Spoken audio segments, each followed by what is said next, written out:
Capítulo 28. Treinamento de montaria. Canal Áudio Novel BR. Deixe o like e se inscreva para nos apoiar. Os dias passaram voando. Sunny tinha apenas 4 semanas para se preparar para a jornada ao Reino dos Sonhos, então não havia um minuto sequer a perder. Ele era implacável, empurrando seu corpo e mente até o limite na tentativa de absorver o máximo de conhecimento e habilidades possível nesse curto espaço de tempo. Durante o dia, ele estudava com o professor Julius, aprendendo lentamente como sobreviver e cuidar de si mesmo na ausência da civilização. Suas lições variavam desde coisas comparativamente simples, como várias maneiras de produzir fogo, até coisas muito mais obscuras e esotéricas, como navegação celestial. O que era tão difícil sobre a navegação celestial? Bem, como se constatou, o Reino dos Sonhos não era consistente em termos de geografia estelar. Diferentes regiões tinham estrelas e constelações diferentes, assim como um número diferente de luas. Embora o Sol parecesse ser o mesmo, seu comportamento era altamente imprevisível. Ainda assim, com conhecimento suficiente, alguém poderia encontrar maneiras de estudar os céus, e subsequentemente, navegar. A maioria dessas lições já estavam incluídas nos diversos currículos escolares e eram conhecidas pela maioria dos adormecidos.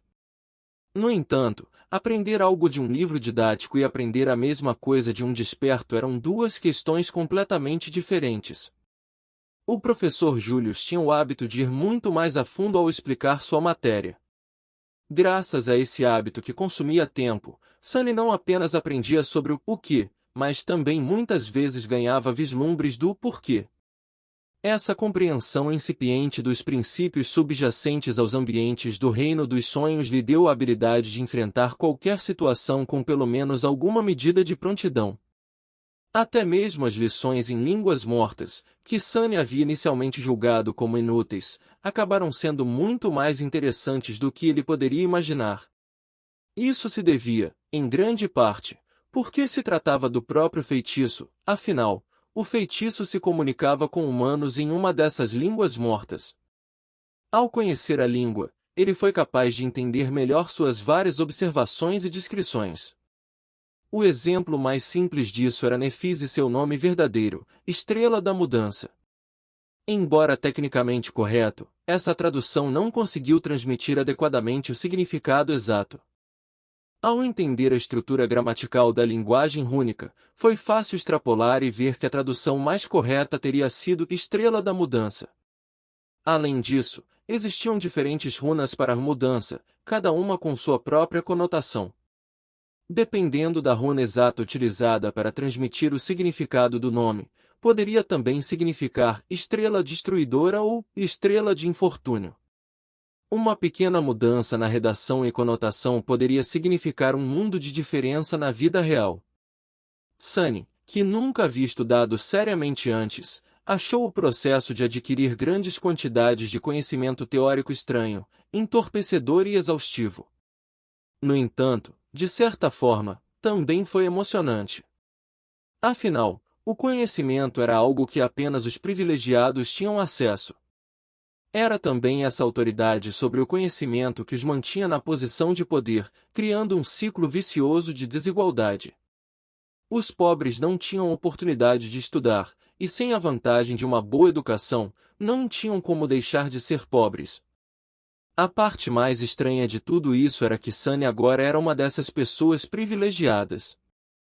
Mais do que isso, ele estava no topo da hierarquia social.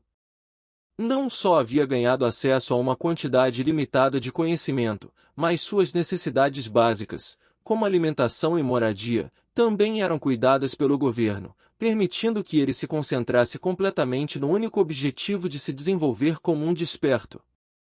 Essa transformação repentina o teria levado a um redemoinho de reflexão filosófica se ele tivesse tempo livre. Mas ele não tinha, porque o professor Julius também insistia em realizar aulas práticas a cada 2 dias. Mesmo que algumas tivessem que ser feitas em simulações de realidade virtual, ele insistia em usar as estações de imersão total com feedback físico aprimorado. Como resultado, Sunny estava exausto e totalmente cansado. A boa notícia era que, com tanto exercício, juntamente com seu corpo recém-reforjado, Sunny nunca havia estado em melhor forma. Mesmo sem treinamento de combate, ele podia sentir sua força, resistência e agilidade melhorando em saltos e limites. Basicamente, o peculiar renascimento que ele havia experimentado após completar o primeiro pesadelo havia aprimorado o potencial inato de seu corpo, levando-o ao pico da condição humana. No entanto, dependia dele realizar esse potencial com suor, esforço e muito trabalho duro. A aplicação prática de técnicas de sobrevivência na natureza lhe proporcionou a oportunidade de fazê-lo. E como se isso não fosse suficiente, Sunny secretamente coletava informações sobre outros adormecidos e praticava o controle das sombras todas as noites. Sua sombra era independente o suficiente para ser enviada em missões de reconhecimento sem seu controle direto. Ela se esgueiraria, aqui e ali, escutando conversas e observando diferentes classes onde os adormecidos tinham que demonstrar suas habilidades de aspecto.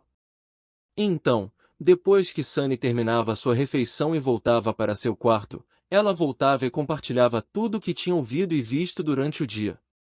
O único problema com esse arranjo era que a sombra, apesar de sua aparente sagacidade, acabou sendo bastante ingênua.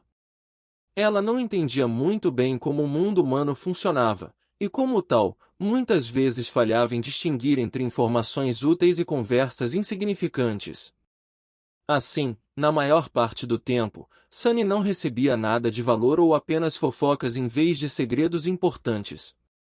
Foi assim que ele descobriu que, no centro dos adormecidos, o romance estava no ar.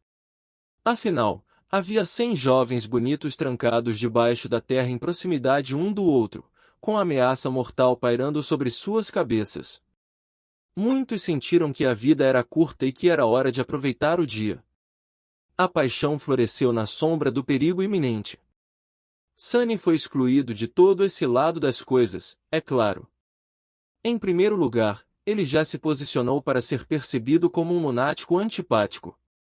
Em segundo lugar, ele simplesmente não tinha tempo para nada além de suas lições e treinamento. E por último, ele estava cauteloso em se aproximar muito de alguém, com medo de que surgisse uma situação em que ele não tivesse escolha a não ser divulgar seu nome verdadeiro. Além de coletar informações e aprender lentamente sobre o escopo e os detalhes de várias habilidades, e em menor medida, fraquezas de aspecto, ele também estava experimentando com o controle das sombras. Os resultados foram muito promissores. Ele rapidamente descobriu que sua sombra era capaz de aumentar vários objetos, e não apenas seu corpo. Se ela se envolvesse em uma arma, a arma atacaria com mais força e causaria mais dano. Se fosse aplicada a uma armadura, a armadura se tornaria mais resistente e difícil de quebrar. O aumento era bastante substancial, também. Era aproximadamente o dobro do valor inicial. No geral, essa habilidade, se usada corretamente, poderia torná-lo uma potência entre os adormecidos. Muitos aspectos de combate poderiam fornecer mais velocidade ou dano, muitos poderiam fornecer mais defesa e proteção, mas nenhum era tão completo e versátil quanto o Escravo das Sombras. Com a utilidade adicional de Visão das Sombras, Passo das Sombras e Explorador das Sombras, era realmente incrível. Assim, dia após dia passou, lentamente se transformando em semanas. Antes que Sunny percebesse, o solstício de inverno já havia chegado.